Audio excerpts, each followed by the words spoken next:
Yo, what up, YouTube? It's your boy, the Visionary. Welcome to another episode of Fireside Chats, Preludes. Yeah, I've been going for a while. I just got a new job, so I've been working from like 8 to 6, get home at 7.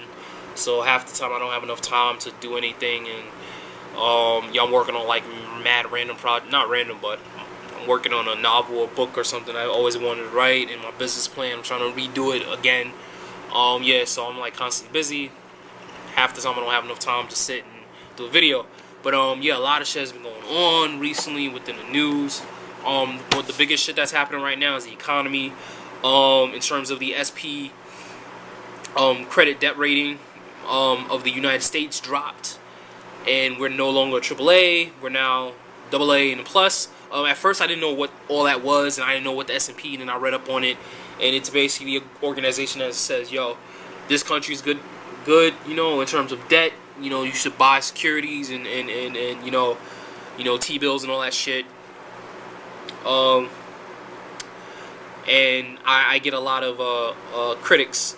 Not even, I get critics and I get commentators on what's going on and how important S&P grading is. And some critics are like, yo, this is really important because once the U.S. has been seen as the best in terms of debt securities and stuff like that to invest your money in, and for the S&P to just jump out and be like, yo, listen, we're gonna like lower your credit rating to a double A plus from a AAA, does a lot to our economy. You know, it hits us hard, and these are what the critics are saying. Now the commentators are like, it's not that important.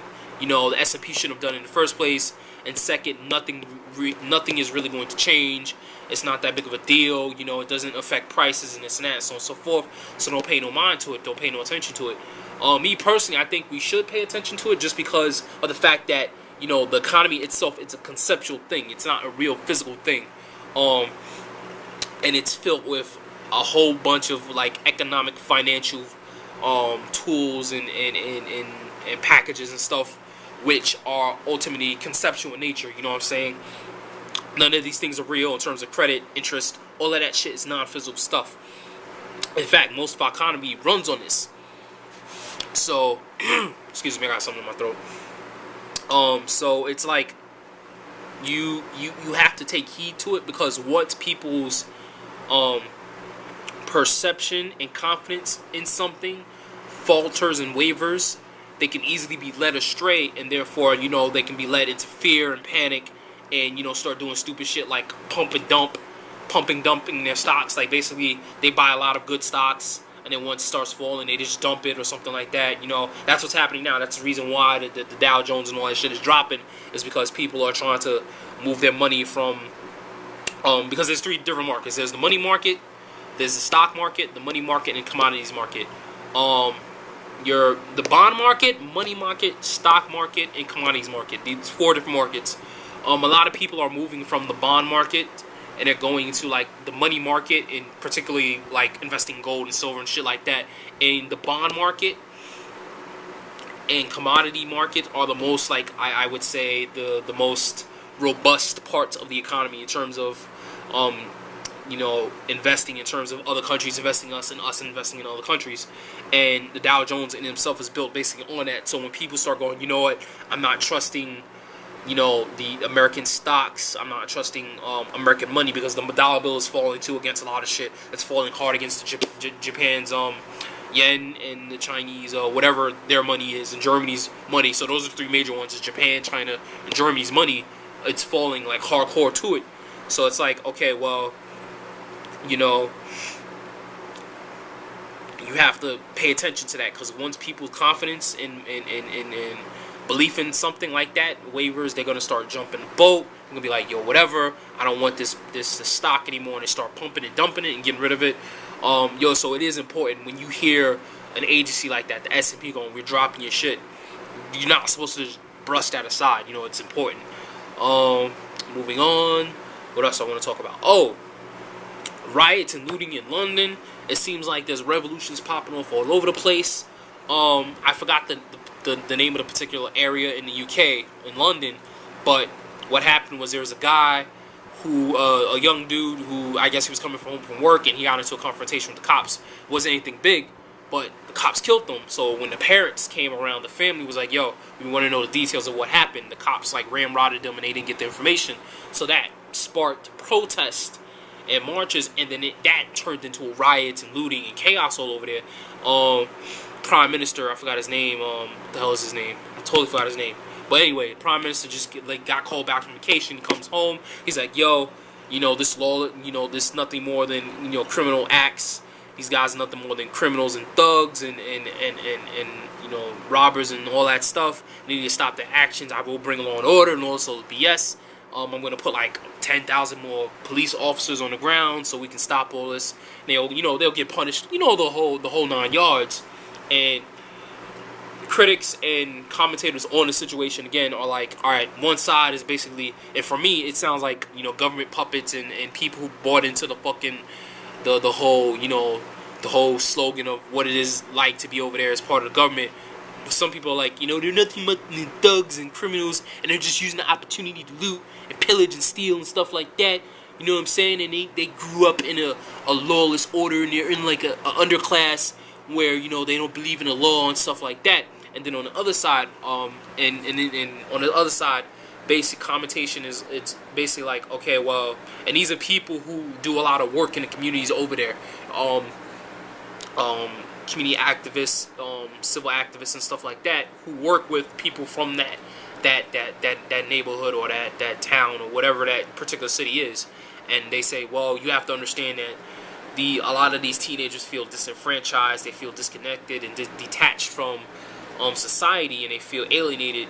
They're not given opportunities to succeed. Education is really bad.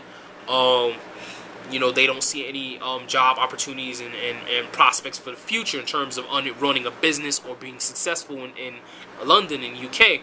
So a lot of what's happening now is basically has been a buildup of sorts of a lot of frustration and anger and resentment toward society. So it's like, this is their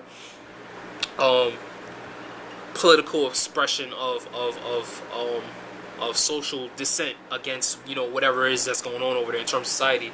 So they did take the opportunity. Yeah, it is. They're admitting like, yo, listen, yeah, we represent some of these people.